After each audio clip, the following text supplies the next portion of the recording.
Hey up, me duck YouTube. Welcome back to another video. It's a Tuesday. It's occasional Tuesday. That is what day of the week it is.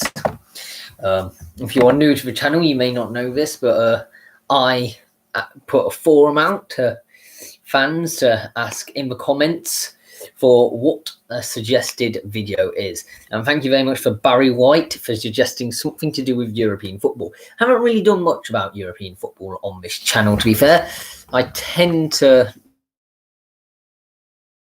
leagues of the non-league to the Premier League of England only, really. I've done women's football and stuff, but nothing really on the European scale. So I've thought to include more of my fan base to do this.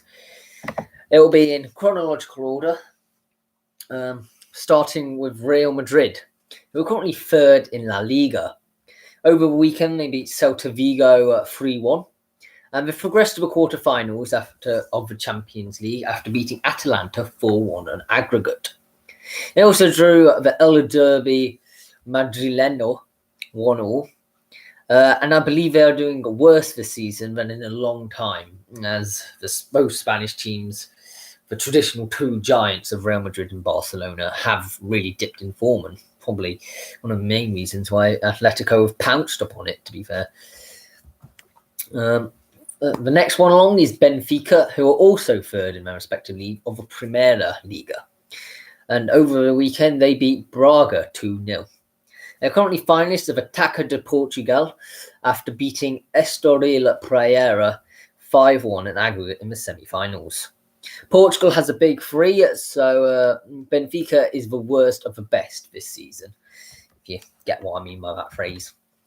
AC Milan are doing very well. They're second in Serie A. Over the weekend, they beat Fiorentina 3-2. They got knocked out of the Europa League in the round of 16, though, as they 2-1 in aggregate to Manchester United. AC Milan is one of the seven sisters of Italy, and they're doing very well this season, considering Juventus's dominant. Although they'll be annoying that rivals Inter Milan are on course to win the league. Inter Milan, I've gone with first in Serie A. Having beat Torino 2-1 over the weekend and winning the Derby della Madonnina 3-0. I think that's how you pronounce it. I have never done Italian, so they look destined to win their 19th Serie A and their first win since 2009-10 season. For Celtic, I've gone with for the next one is Celtic, who are second in the Scottish Premier League. With the Old Firm ending 1-1 over the weekend, it sums up a very poor season for the Hoops, having drawn 0-0 with Dundee United and losing 1-0 to Ross County. They are currently 20 points behind their rivals and now title holder Rangers. This has ended their 9-year winning streak of the Scottish Premier League titles and has ended up with Neil Lennon losing his job. Celtic fans are very unhappy at the moment. That's a thing I can guarantee. The next one's Manchester United, who are second in the Premier League at the moment. They've been knocked out of the FA Cup, having lost 3-1 to Leicester City in the quarterfinals over the weekend. They've now reached the quarterfinals of the Europa League by beating AC Milan, as we heard earlier, 2-1 in aggregate. Actually won Manchester Derby 2-0, but it's a little too late, to be fair, with the rival Manchester City 14 points clear. I think the Red Devils probably will be happy with second, how far behind the two dominant forces of Liverpool and Manchester City they were last season. It's a big improvement.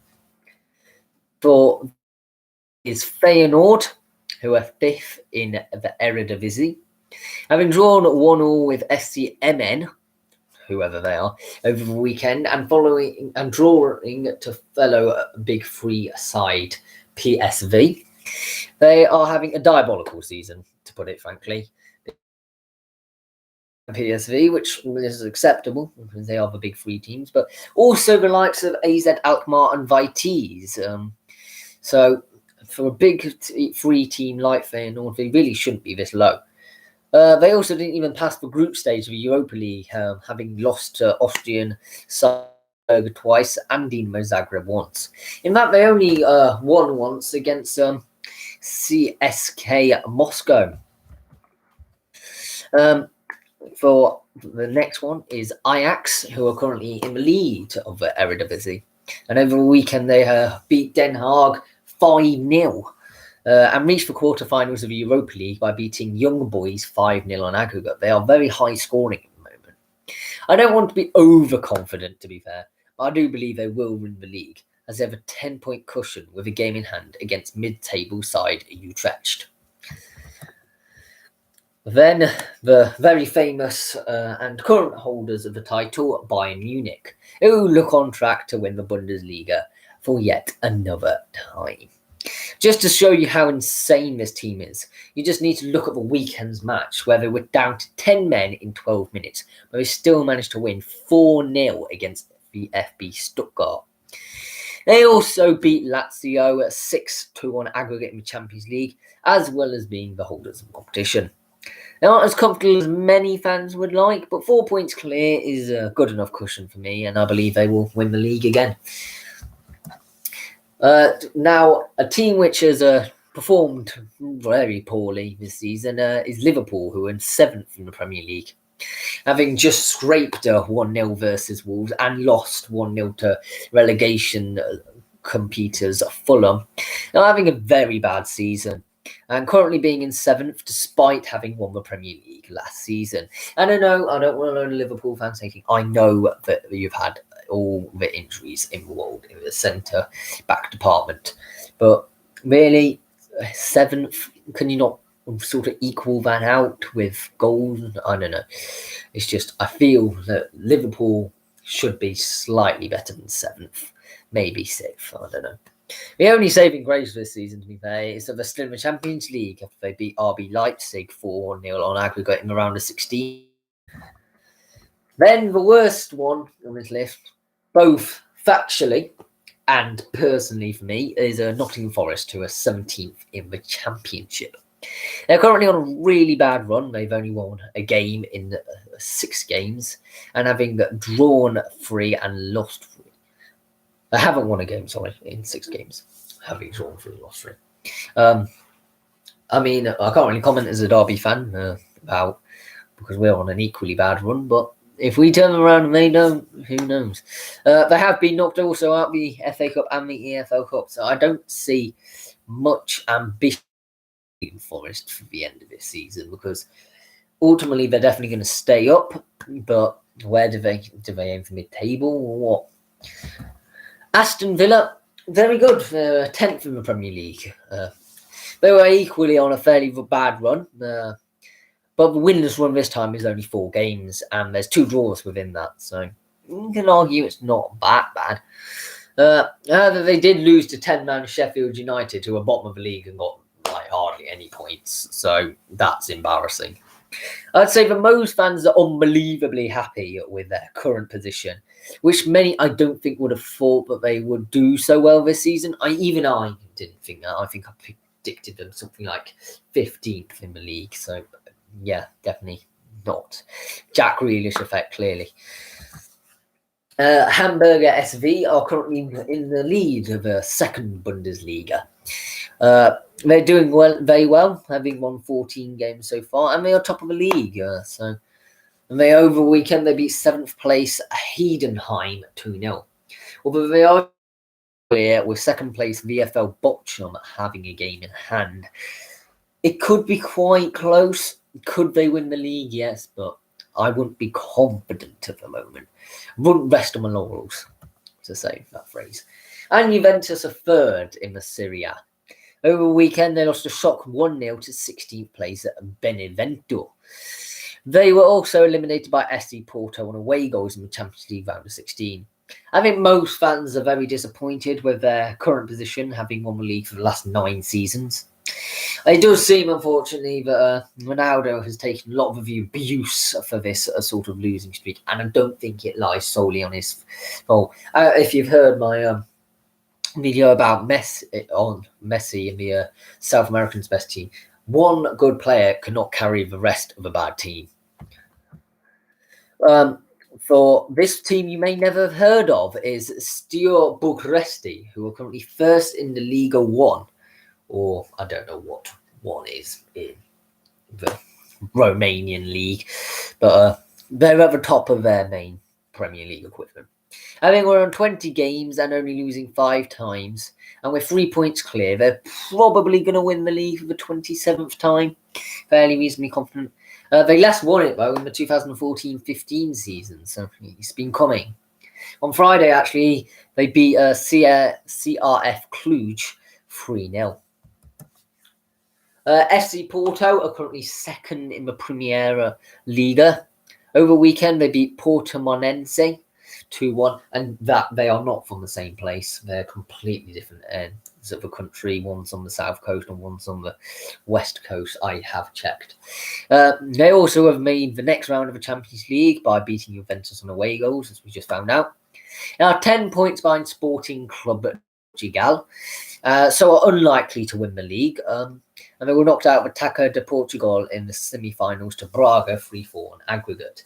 So there's not much going in their favour this season. But if they do manage to do very well in the Champions League, I think they can class it as a success, really. PSV Eindhoven are currently second in the Eredivisie, and over the weekend actually lost to AZ Alkmaar 2-0, and were knocked out of the Europa League by Olympiacos 4-5 on aggregate. They are 11 points behind Ajax, so are unlikely to win any competition this season, and I think it's really seen as a bit of a missed opportunity, really. Of course, Ajax were going to win the league, but I think maybe they were expecting... PSV probably expected to do better in the Europa League. I'm not entirely too sure. Red Star Belgrade, typically one of the only teams I actually know in Serbia, and they're first in the Serbian Superliga. Over the weekend, they beat Mladost Lucani 4-1, and they were knocked out of the round of 32 of the Europa League on away goals to AC Milan. They are 9 points clear, though, of Partizan. So I think they'll win the league for the 6th time in the Serbian league and the 31st in all of the countries they've been in, from Yugoslavia to Serbia and Montenegro and now just Serbia. But it will be their 4th consecutive title if they win it this season. Barcelona are currently second in La Liga. Over the weekend, they won emphatically 6-1 against Real Sociedad. I was looking at the scores and it's like, what is this thing? I thought Real Sociedad were meant to be a very good team, but apparently nowhere near the levels of Barcelona were that game. And before that, they also won 4-1 versus Huesca. So I would say they are now doing very well domestically. They did start badly in the season, although they were knocked out of the Champions League 5-2 on aggregate to PSG, which was quite a bad result, I think, many people. But it was always going to be a tense game that I don't think anybody expected PSG to walk it over. There's a possibility they could win the league. They're 4 points behind Atletico Madrid, but I think the gap is just a bit too big at the moment. They're going to need to go on a really impressive run to manage to win the league. Marseille are currently 6th in the League On. And I think they're so far maybe the only French team. PSG there won it, but I think they're the only French team. They've had an extremely embarrassing season thus far and lost this weekend 3-0 to Nice, and have been knocked out with Coup de France 2-1 by a shock 4th tier side Canet Roussillon. So it's absolutely embarrassing, considering they are meant to be in the big 4. So the Guardian argues anyhow. Most times it's just PSG who wins. I would expect it at least to be close in the league, but at the moment they are 14 points from a European spot. That's only 2 more than the points in total they are from relegation. They're only 16 points clear of that. So I don't think Marseille fans are very happy at the moment, and I won't blame them. Borussia Dortmund equally having a bad season. They're 5th in the Bundesliga. Over the weekend they drew a 2-2 with Cologne. I don't know what it was, Cologne. They are in the quarterfinals of the Champions League, to be fair, after they beat Sevilla 5-4 in the aggregate. And also in the DFB Pokal semi-final, after beating Borussia Mönchengladbach 1-0 in the quarterfinals, despite Dahoud being sent off, although that was fairly late on in the game and so probably did have that much of an impact. But in the league, they are doing horrendously bad. as many would not have expected to finish 5th in a Europa League qualification position at that. I mean, I think they came 2nd last season in the Bundesliga. Please correct me if I'm wrong, but I'm pretty sure. And with Erling Haaland, Jadon Sancho, Jude Bellingham, you don't expect them to be that low. It's just not really. I don't think the fans are very happy at the moment there. Chelsea are 4th in the Premier League. They're now in the FA Cup semi-finals as well after they beat Sheffield United 2-0. They're also in the Champions League quarter-finals after a 3-0 win out aggregate over current Spanish leaders Atletico Madrid. It could have even been even higher if their form that they're in now was consistent from the start of the season, to be fair. I'm not blaming Frank Lampard. I think Frank Lampard shouldn't have been sacked. He was doing a decent job with a squad which is, I would go with, overpriced. Too much money played for him and just not performing for him. Tuchel, though, is doing a very, very good job there. And that is it. I hope you very much enjoyed that video. Please stick around for some more regular footballing content. I do stuff like this. Well, not particularly European stuff. Yeah, just got some things coming up. I've got on Thursday, we've got the history of Birmingham City. No, Birmingham City, right? Bournemouth. We had Birmingham City last time. Can have that again if you want. See on the channel. And we're also doing the best footballers from Africa. There's actually quite a lot. I didn't realise how many good players there were from Africa until I looked. Oh, there's quite a lot actually. And I'll be doing another. I'll continue this theme because that'll be quite interesting as well. So see you around.